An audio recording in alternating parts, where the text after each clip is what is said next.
সত্যিকে সত্যি মানতে হবে। কারোর যদি অসুবিধা থাকে আমার তাদেরকে কিছু বলার নেই, কিন্তু ভারতবর্ষ এমন একটা সন্ধিক্ষণে এই মুহূর্তে দাঁড়িয়ে রয়েছে যেখানে হিন্দুদের হিন্দুস্তানে ধরে ধরে মারা হচ্ছে হিন্দু বলে। আর এটা যদি চোখে আঙুল দিয়ে দেখানো হয়, লোকে একসাথে মিলে চেষ্টা করছে কণ্ঠরোধের। ময়ূকের কণ্ঠরোধ করা যাবে না, রিপাবলিকের কণ্ঠরোধ করা যাবে না। অনেক পুলিশ আছে, তারা ভেবেছিল যে রিপাবলিক বাংলাকে কণ্ঠরোধ করে দেবে, হিন্দুদের কথা বলানো যাবে না, মুর্শিদাবাদের কথা বলানো যাবে না, পাকিস্তানে কি হচ্ছে, বাংলাদেশে কি হচ্ছে দেখানো যাবে না। আরে কতদিন? মাথায় রাখবেন, হিন্দুস্তানে হিন্দুরা যদি থাকে তাহলেই হিন্দুস্তান থাকবে, তাহলেই ভারত থাকবে, না তো ভারতের আত্মা নষ্ট হয়ে যাবে। সেটা কেউ চায়? দীপাঞ্জন চক্রবর্তী, আমি আপনার কাছে যাব। দিগন্তবাবু, এই মুহূর্তে ভারত যেভাবে এগোচ্ছে, সেনাবাহিনী সেটা টেক কেয়ার করছে, কিন্তু যারা এই মুহূর্তে ইসরায়েল এবং ভারতের মধ্যে মূল সমস্যা হচ্ছে ইসরায়েলে এই মুহূর্তে সবাই একই সাথে একই সুরে কথা বলছে। আমাদের ভারতে সোশ্যাল মিডিয়াতে যেভাবে দোষারোপের পালা চলছে, এটা কি করে বন্ধ করা যাবে?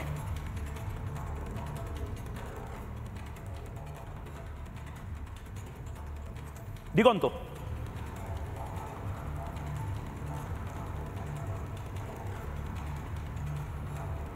সম্ভবত দিগন্ত আমার কথা শুনতে পাচ্ছে না। আমি দীপাঞ্জন চক্রবর্তী আপনার কাছে যাচ্ছি। দীপাঞ্জন চক্রবর্তী, তিনভাবে মারা হচ্ছে। এক হচ্ছে জল বন্ধ করে, এক হচ্ছে জল বেশি চালিয়ে দিয়ে। হ্যাঁ, আচ্ছা দিগন্ত, আমরা দেখেছি কাশ্মীরে যে হামলা হয়েছে, আমরা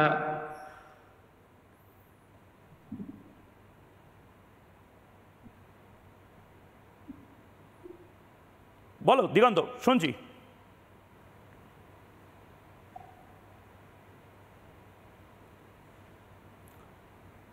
সম্ভবত দিগন্তের কিছু টেকনিক্যাল সমস্যা হচ্ছে।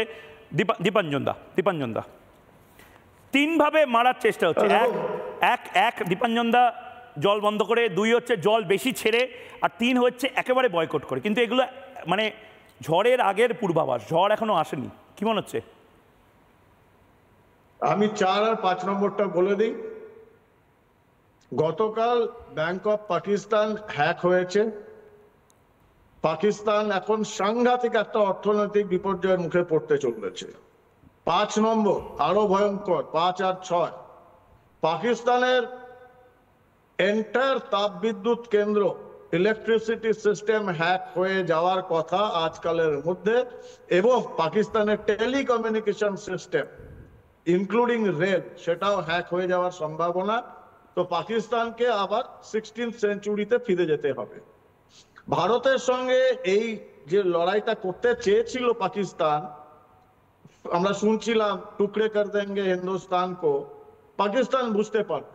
তবে এগুলো আমরা একটা হিন্দিতে কথা আছে, ইয়ে তো আব আঙ্গরাই হ্যায়, আগে লড়াই বাকি হ্যায়। আসল লড়াই তো আমরা এখনো লড়িনি। তাতে আসিম মনির তার পরিবারকে পাঠিয়ে দিয়েছেন বাইরে, বিদেশে। অন্যান্য অনেক আর্মি অফিসার পরিবাররা পাঠিয়ে দিচ্ছেন। এত ভয় কিসের? জিহাদ লড়বে, এবার লড়াইটা তো আমরা দেখাবো।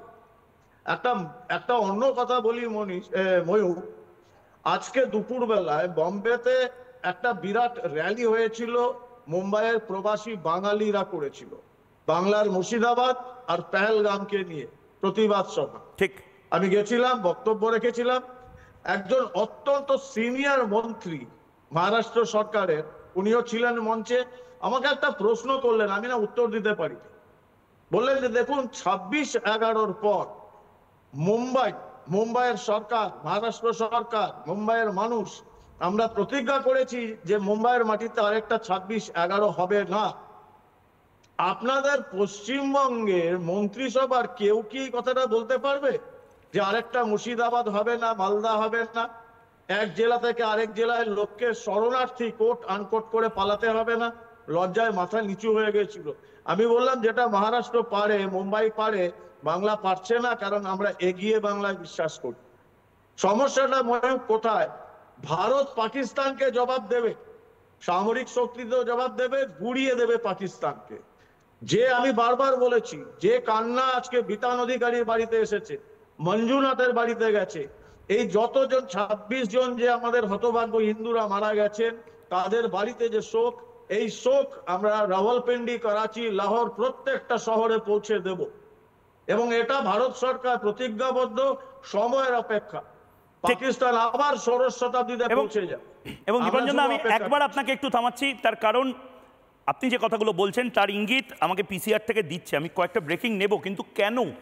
নানা ধরনের কন্টেন্ট দেখার জন্য লাইক করুন, শেয়ার করুন আমাদের ফেসবুক পেজ, সাবস্ক্রাইব করুন আমাদের ইউটিউব চ্যানেল। পাশাপাশি অন্যান্য ব্রেকিং নিউজের জন্য অবশ্যই চোখ রাখুন রিপাবলিক বাংলায়।